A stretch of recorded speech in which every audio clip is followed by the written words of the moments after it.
This is my overdrive toggle switch. It used to be mounted here, but I replaced this whole switch bezel with the switch pad. And I programmed my module so I can turn my overdrive on and off by pressing this button here. This button is set to momentary.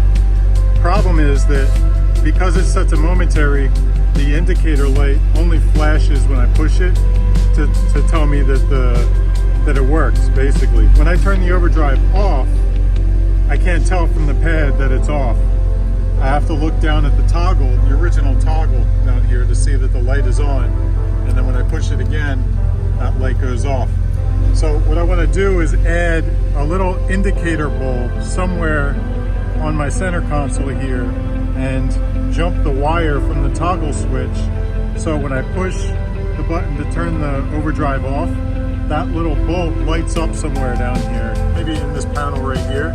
But I don't know what kind of bulb I should use, or if I need to sort of reduce the voltage or the amperage, or I'm not sure how to go about replicating this little light here in a DIY situation.